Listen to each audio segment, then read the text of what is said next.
As mentioned, I used to work for the British intelligence agency MI5, which is the domestic security agency. Now, this is back in the Jurassic era, in the 1990s when I was recruited to work there.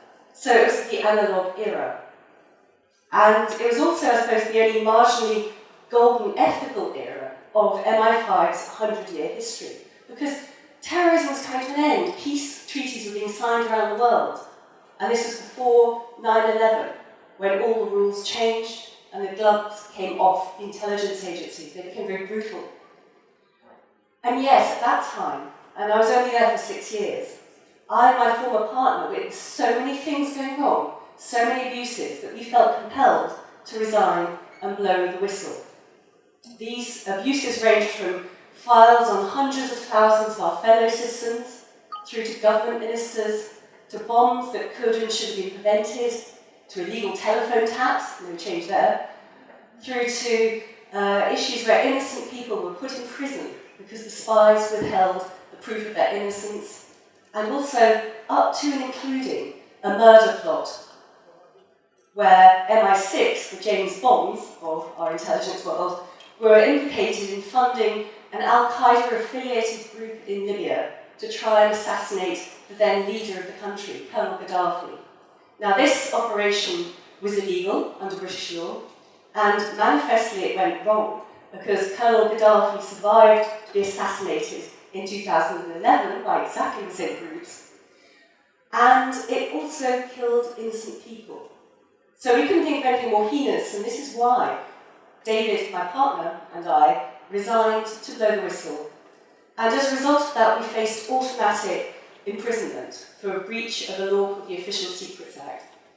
To try and avoid this for as long as possible, we actually fled the country back in 1997, a long time ago. And we did a preemptive flee from the country. I suppose we were the sort of prototypes of Edward Snowden. You get out before the story breaks in the media. We spent a month literally on the run around Europe. We spent a year living in hiding in a remote French farmhouse, and we spent 2 years living in exile in Paris. David, the primary whistleblower, was imprisoned twice for exposing the crimes of the spies. First of all, when the British had failed to extradite him from France for a trial for a breach of the Official Secrets Act, the French had to arrest him pending the legal hearing. And secondly, after he returned voluntarily to face trial in the UK in the year 2000. And of course, he went to prison for disclosing the crimes of the spies. And the whole thing taught us some very valuable lessons about how state power and intelligence power works. Because from those years, it became very clear how easy it was for the spies to manipulate our so-called free media. Through soft power, which is charming journalists to write the stories that the spies want, to making up fake stories and planting them in the press, and even to manipulating and putting just all sorts of rubbish out there, spinning the stories. It also showed very clearly that spies can lie to government. So next time you ever hear one of your politicians standing up and saying, "Oh, we know what the spies are doing, they're accountable to us. They tell us everything, and we are the democratic oversight." That is seriously not how it works. The politicians are only told what the spies want them to hear, and they are ordered to cover up if there is ever a scandal. But the key lesson I learned from those years on the run, in exile, going through all the court cases, was the value of privacy. Because we were a high-value target to the spies in those years. We knew how they operated, we knew their technical capability even then. We knew that they could intercept all our electronic communications. So, for example, you want to have a telephone conversation with your mother, for example, who's sitting down there. She will attest to this. How frustrating it is that you self-censor what you say when you're on the telephone, or you self-censor what you write in your emails. There's also the sense as well that your home can be bugged. And that can be the whole home. So you don't even assume you have privacy in your own bedroom. The only defense we had with that was that we were having a damn sight more fun than they were. Yeah, okay, we won't go down that path. And also it turned out, we found out afterwards, that some of our friends had been pressured by the police to report back on us. It was like living with a sense of the East German Stasi police watching our every move. And it became very corrosive to the human spirit not to have any privacy. You begin to self-censor. You distrust your friends. You distrust everybody who comes to talk to you. And then how do you become a fully functioning citizen if you are self-censoring all the time? And that was my personal experience then. But how much worse is it now with this endemic surveillance that we see on the internet and all our electronic communications? And we have another whistleblower to thank for that, Edward Snowden, for revealing precisely the scale of their surveillance of us. And the other issue as well is something that's now called the Snowden Effect, that we are all aware that our communications can be bugged. And it's estimated that in the UK, 28% of adults post the Snowden revelations in 2013 are now changing their online behavior. They are self-censoring. Now, this, of course, has implications for society as a whole, because if you feel you have no privacy, like George Orwell's 1984, you cannot fully function as a citizen.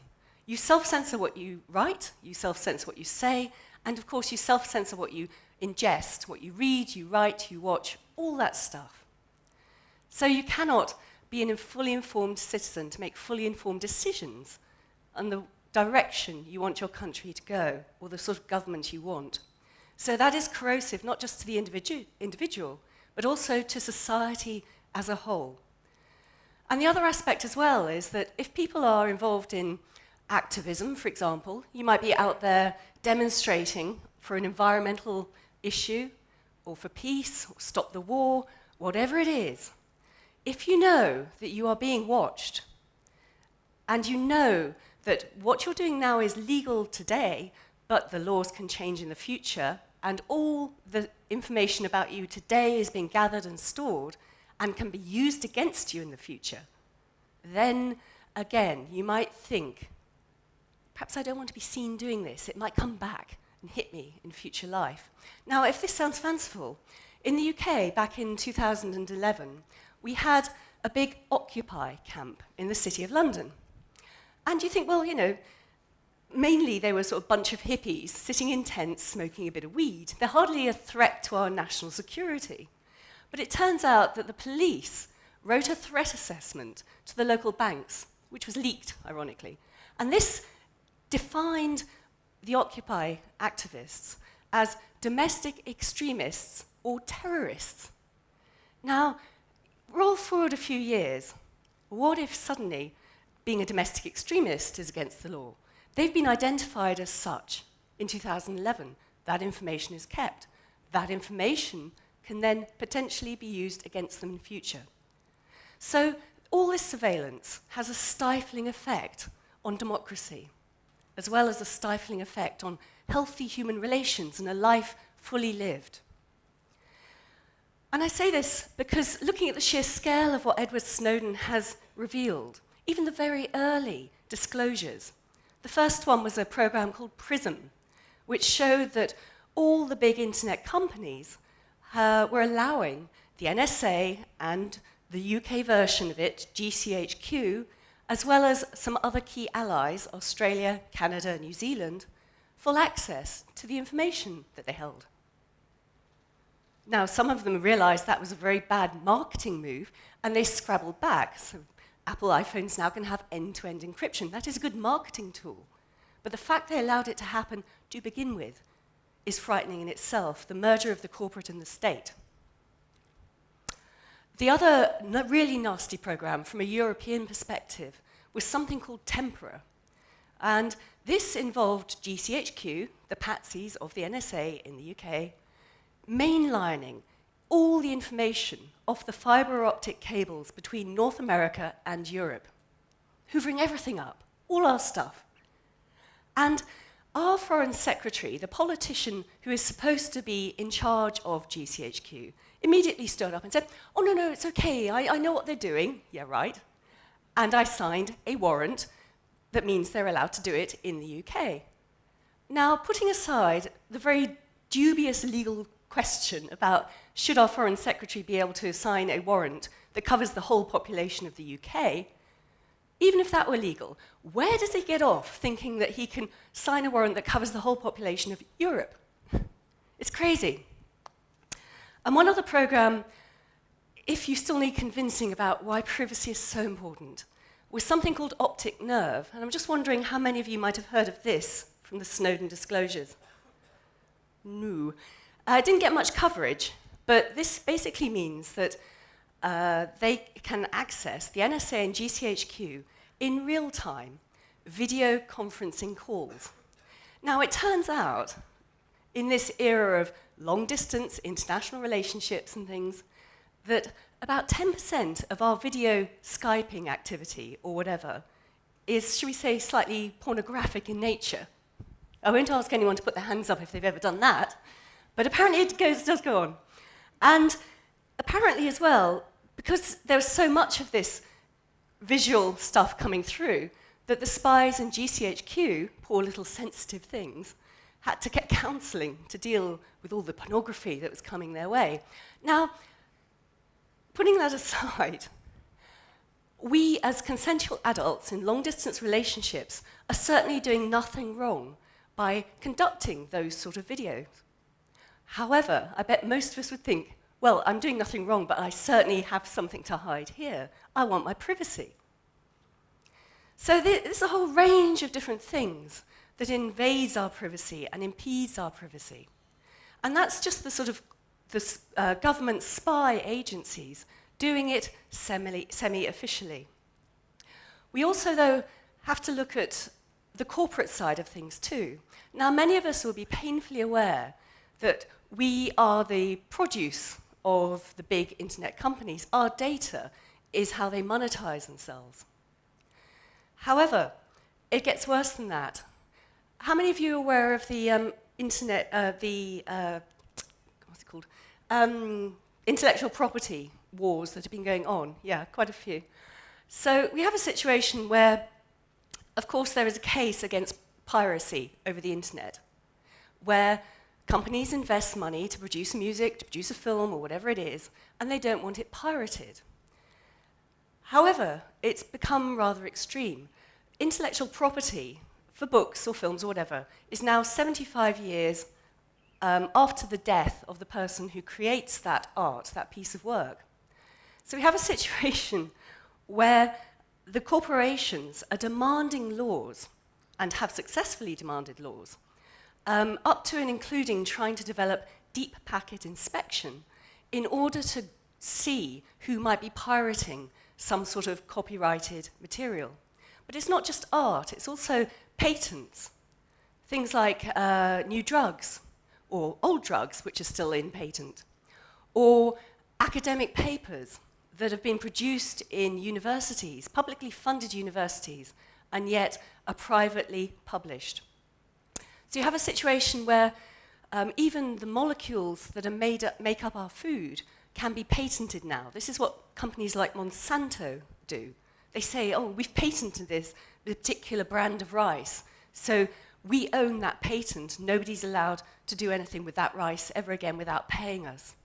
So this is what the intellectual property wars are trying to stop. It's not just about the odd film, it's not just about the odd book, it's about the fundamentals, things like painkillers, drugs that are needed to stop diseases in the poorer parts of the world. It's about corporations trying to control naturally evolving species which feed us and which are crucial to the poorer parts of the world. So because of this approach, the corporations insist more and more powers to look at what information can be shared over the internet. How many of you, again, remember the case of Kim.com in New Zealand? Yeah. He was a guy who developed a sort of Dropbox type thing called Megaupload, which is an anonymized version of putting stuff out there on the internet, storing it, and other people can download it. And people used it legitimately for business. They used it legitimately for sharing family photos, that sort of thing. But then the suspicion came on that people might be using it to share pirated films or something. On that basis, in 2012, I think it was, and Kim.com at this point was living in New Zealand. On that basis, somehow, influence was spread in America, and the FBI sent a SWAT team over to New Zealand illegally, black helicopters, everything, abseiling down the ropes to raid Kim.com's house and take down, with no due process, no legal warning, Megaupload. So yes, some pirated films might have been taken down because of that, but also a lot of legitimate business was taken down that way. And also a lot of family stuff was lost, taken down that way. But it was also an egregious infringement of New Zealand's national sovereignty. So how on earth did the media conglomerates exert enough pressure on the American government to get the American state to do something illegal in one of their key ally countries to try and get one man to stop a bit of piracy? And that is a very interesting question. So if you think about it, we have all the spy infrastructure, this global surveillance panopticon that has been developed over the last few decades. And that is trying to watch everything that transits over our communications. And then we have the corporations also saying, we've got to look at everything that transits because we need to know what information, what product is being sent over the communication networks. So it's almost like a sort of ghastly pincer movement between the corporations and the state to inhibit what we can download and inhibit who is downloading what and what they might be doing with it or what they might be saying about it. And this always takes me back to the Italian dictator's quote from the Second World War, Benito Mussolini. And his definition of fascism was the merger of the corporate and the state. You see where I'm going. I think we are getting very close to that in terms of our Western corporations and our Western states and intelligence agencies. And this is a real problem because roll forward a few years. As I said earlier, I remember a world pre-mobile phone. Now we are all connected. We have smartphones. We have an extension of our consciousness, our lives, online. Who owns that information? Who is watching that information? Who can manipulate that information, hold it, and use it against us in the future, if they so require? And if it's a fascist infrastructure, I suggest we have serious problems. Now, I am a huge sci-fi fan, and I would love to get to a point, perhaps in the next few decades, where we can upload human consciousness. Wouldn't that be great? Live forever, print a new body, live for a few hundred years or whatever. As I said, I'm a sci-fi fan. However, if we allow this current trend to evolve, who will be owning our consciousness if we upload it? And what can they do to it? Can they shift? Can they manipulate it? What on earth could happen? And this is why having the debate now about why privacy is so important. This is why having the debate now about why we need to think about who has control of our information is so crucial. Because if we continue down the current path, and we do get to the point, some future, where we can upload or whatever, who is going to control us? Or are we heading to a new form of slavery? This is worrying. Now, this is all very extreme, I know. Go back to optic nerve. What John Oliver, the British comedian, when he interviewed Edward Snowden in Moscow, he called it the dick pic program. I couldn't put it better. But privacy is so vitally important for a functioning country, for a functioning democracy, and for functioning citizenry. And at the moment, we're seeing all this being chipped away. One of the big issues in Europe has been something called TTIP. the Transatlantic Trade Investment Partnership. And this is a ghastly piece of fascism. Sorry, I should stop saying that word. Ghastly piece of legislation. This is where we have corporate lobbyists drafting a law that will affect all of us in Europe, all 500 million of us in Europe. And this basically does away with national sovereignty. It does away with democracy in each of our countries, because this draft legislation that was being drawn up by lobbyists and the lawyers of corporations, mainly from America, is being kept ultra secret. Even our representatives in the European Parliament are only allowed to go and view it in a secure room, not talk about it ever, not take notes, not take images, photos, nothing. So this is ultra, ultra secret. And yet, then it'll be presented to the European Parliament, and they will be told to vote for it and sign it. And here we have a situation where, if this treaty goes through, we will have in place a legal infrastructure that means corporations like Monsanto or whoever, I don't want to pick on Monsanto, I'm sure there's some nice guys there, where they will be in a position to sue our national governments if, for example, we vote in a government that will ensure that genetically modified crops are banned from our country. Now, Monsanto could then go in and sue the country and say, we're suing you for $100 billion for possible loss of profits because we can't use GM food in France, Montenegro, England, whatever. Again, this secrecy and this overarching merger of the corporate and the state has a direct impact on us all potentially. We need to be so aware of it. Now, just to wrap up, I'm well aware that some of this sounds somewhat dystopian. I don't want it to be dystopian. I want people just to be aware of these sort of overarching issues, both on the personal and the national, the corporate, the sense that we need the possibility of privacy to fight back against some of these moves. So if we want to go out and protest against TTIP, for example, do we want all our images to be caught? Do we want to be identified on CCTV? Do we want it to be potentially used against us in the future? No, we don't. So if we want to be involved, informed, and empowered citizens, we have to have privacy. And so all of this sounds a bit negative. There are ways to push back, though. We need to lobby our politicians. We need to go through the democratic route to try and get them aware that we're concerned about some of these laws. Also, though, we have to be aware that the politicians don't necessarily know what the spies are getting up to, because they can be lied to. So at that point, the spies could be doing stuff which is illegal by surveying us all, and the politicians will genuinely say, no, no, they're good boys. So if they can't guarantee our fundamental rights, like the right to privacy, we also need to take it into our own hands. So the concept of producing and building secure communications tools, like cryptophones, is a huge new market.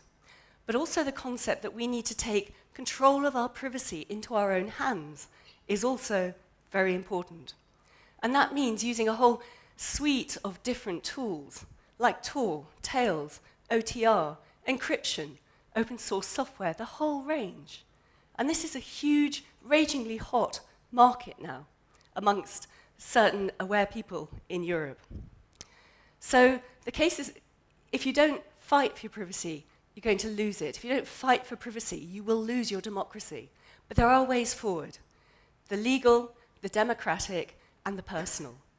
And I advise all of us to do that, because privacy is a hard-won right. It took our ancestors hundreds of years in Europe, blood, sweat, tears, and death, to get these basic rights. And we can't afford to give them all away unthinkingly, with no concept of the impact on our future generations. Thank you very much.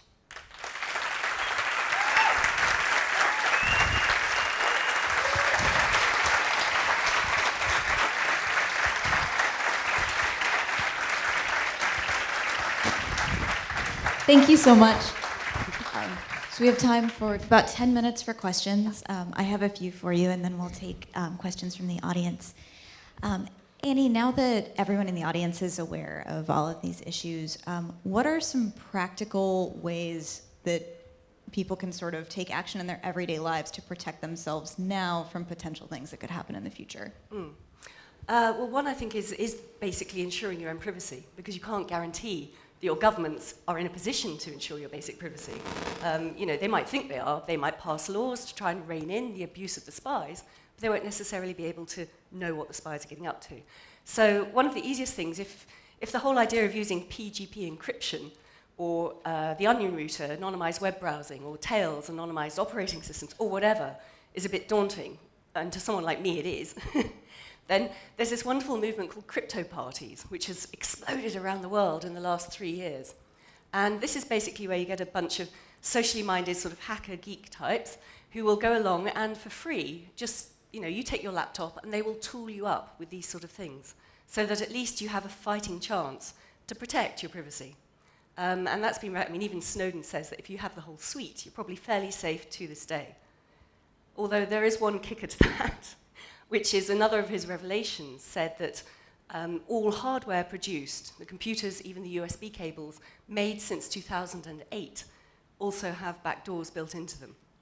So again, there's this ferociously hot market in pre-2008 ThinkPads. If you can get your hands on one of those, you're in. So you said that you didn't want to sort of be overly paraphrasing, but sort of like a doomsday sayer. But what are, if you're okay with talking about this, where do you personally think we're headed in the next decade? This is the positive bit of the talk. I think we've got some major problems that are sort of coming together in a perfect storm. First of all, of course, the control of the internet, which is a major problem. Then we've got the terrorism threat, which I can't see going away anytime soon. We've got the ramping up of the tension, particularly between America and Russia. Of course, you get localized spats like Ukraine and Syria, but the overall strategy seems to be a strategy of tension again. And of course, we've got climate change to deal with as well. So it is looking difficult. I mean, things could get quite messy quite fast, I think. But this is why we need to be able to read up about this stuff, to write about this stuff, to watch this stuff freely, to inform ourselves, rather than just sitting there watching the mainstream media, which can be very easily controlled by the governments, and most of them are owned by big corporations, and the spies can manipulate them too. So, trying to keep informed, and then being free to take action, to get involved, to demonstrate, to whatever, is very key. And I think that's going to become much more crucial in the years ahead. Thank you. I'd like to take some questions from the audience. Anyone who's on the left side, I can't see you because we've got a really strong spotlight and it's bouncing off my glasses. So if you have a question, just like wave your arms, jump up and down. Okay. Here's a question in the front row. And then we have a second question in the back. I saw someone waving their arms in the back row. You first, yes. Hi, great presentation. Thank you very much. I just want to hear what you think about the new generations and their approach to privacy, because I think the internet generation just now, let's say 2000 and around 2000 are born in a time where it's all normal to share everything on the internet, and just I think they take it for granted. I don't think even they perceive what privacy was before and what was meant to find out your picture online before, without you knowing it. So how will this kind of affect the entire spy thing and the entire privacy breaches that we are aware of? Governments, spies, whoever else, corporations, etc. So how do you think this new way of thinking and approaching to privacy will actually help or fight against this problem? Thank you. No, I think this is a serious issue. Do you remember back in, it must be about 15 years ago, this reality TV show started called Big Brother, where a bunch of people are stuck in a house and watched all the time, and if they won the competition, they got a sort of Z-list celebrity lifestyle as the payoff. Even then, I said, this is really creepy, it's Orwellian. It's like grooming a new generation to accept total surveillance, and you get rewarded for it. It's like a Pavlovian reaction. And then, of course, we get the social media, which can be very easily watched. Now, Facebook particularly is an interesting one, because on Facebook, we pretty much offer up to the spies everything. In the past, they had to spend weeks investigating, who our friends are, who we're in a relationship with, what our affiliations are, what we're interested in, everything.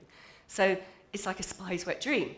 So yes, these generations that have grown up knowing nothing else, I think it's tricky. They will accept that you don't want privacy, you want to share everything, you want to be connected. I mean, for example, for me, if I'm somewhere beautiful like Montenegro, I'm not going to be Instagramming it because it's going to let everyone know I'm paranoid like that. Whereas most people just want to share and connect with their friends, of course, I get that. So the question is, who is going to be in control of that data is the key thing. And I think perhaps we've gone a bit too far down the path already of the governments having access to it all through the spy agencies and the corporations owning it all. This argument has been fought since the 1980s with the Free Software Foundation and everything. So yeah, there's a sort of a shift almost in consciousness, a shift, it's an evolutionary shift, I would say, for humankind, online, onto the online world, and then into this new paradigm of thinking, we don't need privacy because we're just sharing with our friends. But then if something goes really bad, you know, if there is another war, major war, whatever, yeah, then that's when the laws will change, that's when the authorities will crack down, and suddenly everyone's going to be absolutely fucked. So this is why many people, not just me, but many, many other intelligence whistleblowers keep speaking out about this. It's just trying to get a consciousness of it, an awareness of it, and a historic perspective about why we have these basic rights enshrined in the Universal Declaration from 1948, immediately after the Second World War. Because without these basic rights, we're going to hell in a handcart. So it's trying to get the word out. I mean, please just spread the word. We have a question in the back left corner. Ouchie.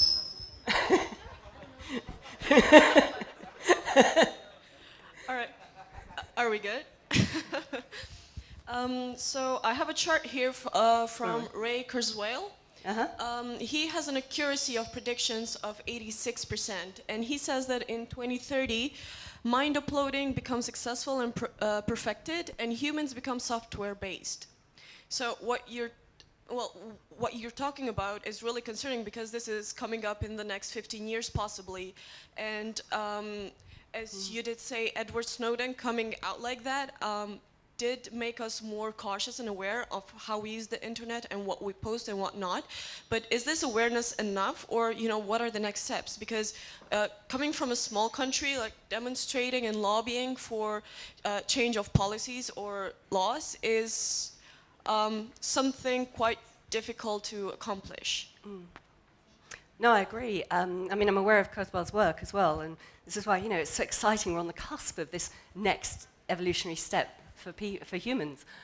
However, if that meant plugging into some mainframe owned by some evil, internet corporation or something, I don't think I'd want to do that, even for the price of everlasting life, everlasting consciousness. So, yeah, in terms of how we can shift this back, I honestly don't know. I mean, it is difficult for every country. They get mired in their own petty little squabbles. I mean, I'm British now at the moment. We're fixating on Brexit and forgetting about immigration or, terrorism or trade wars or whatever. However, I would say that looking at something like TTIP, for example, this is a new incarnation of a very old law that has been proposed time and time and time again. I remember the last version was called ACTA, the Anti-Copyright Trade Act or something. That was overturned by citizens across Europe demonstrating and getting together and taking action and making it so damned obvious to their governments and to the European Parliament they would not stand for it. It was defeated, which is why it comes back like a many-headed monster. You cut off one head and it'll keep coming back, and we just keep having to fight it. Yeah, I mean, it is, from my perspective, a slightly depressing crossroads in history. All we can do is keep fighting for what we believe to be right. And this is why it's been lovely being at this conference, because you're sort of energized and want to do that. But we do need to be aware of the risks. We're sort of on a civilization cusp, I think, in terms of the technology. Okay, gentleman in the back. You mentioned Kim.com. Unfortunately, I know this guy. His name is called Kim Schmitz from Germany. Mm-hmm. And there is a reason why he is in New Zealand, because he steals content everywhere, and all his life is built off stealing content from other people. So he moved to New Zealand because he ran away from police and investigations and a lot of trials against him. I don't know if this makes sense. I don't want to know if you want to protect people like him, but at the end of the day, getting information about people who act like him needs to be analyzed so that you can keep such people stealing content from others. So I don't want that the internet is, if left terrorism is good and right terrorism is bad. So whenever somebody doing is really wrong, then you should use the information to get these guys. No, I do agree. I'm aware that he emerged out of the German hacker scene. I mean, I spent some time in Berlin. I know most of those guys as well. And he wasn't exactly Mr. Popular for his ethical approach. However, the law is supposed to be impartial and due process is supposed to be followed. Now, in his case, if he is guilty of what you say, they should make a legal case using the right accountability and warrantry and follow the necessary rules, not send an illegal FBI SWAT team into another foreign domain. So it's the way that it happened. I mean, yes, you can bang in an extradition request and go through the legal process and provide the evidence. That is how the rule of law is supposed to work. But America seems to have forgotten that. They just think they can crash and do whatever they want, wherever they want. And that's one extreme of the content theft argument. Yes, sure. Another one, of course, is a young man called Aaron Schwartz. I don't know how many of you are aware of his case. Yeah. A guy who'd had perfectly legitimate access to the MIT academic database, but decided that because most of this research was funded and then kept secret and used to make profits for the monopolizing publishing organization that published these academic papers, that he was going to go in and use his access to liberate this information and put it online for the good of humankind. And because of this, he was arrested and he was threatened with 35 years in prison for copyright theft in America. I mean, this is just bonkers. And because he was facing that at the age of 26, he took his own life. And you look at someone like Chelsea Manning, of course, liberating information for the good of humankind, up to and including actual video proof of internationally recognized war crimes, again, languishing in prison for 35 years. So those are probably two extremes of motivation behind taking information. But whatever it is, the reaction and the legal reaction to it should be proportionate, it should be impartial, it should have due process, and there should be a notional form of justice. I mean, even Edward Snowden has said, if he can be assured of a fair trial and a proportionate sentence, he would be willing to go back and face the music. What he's not willing to do, of course, is to face a kangaroo court and a disproportionate sentence of 35 years or death. Let's not forget America has the death penalty in many states as well, and still it calls itself a civilized country. So, yes, I accept the points you're making, but I would always say basic human rights are in place for a reason, and the law is supposed to respect those, and the law is supposed to be impartial and to be applied equitably to everybody. You don't go around rampaging around the world trying to snatch people from countries. Well, you do if you're America, of course, because you extraordinarily render people, but that's not the way it's supposed to work. So I suppose I'm a bit of an old idealist, harking back to what the aim of the Universal Declaration of Human Rights originally was, what it was meant to do, and why it was put in place in 1948. And I think we're very much in danger of throwing it all away illiberally and just playing with our tech. Annie, we have one final question for you, and that is, what lights your spark? Many things. A good argument, obviously. No, I'd say good books, good wine, and good conversations with people who are passionate about what they believe in. And I'm very pleased to be here with this.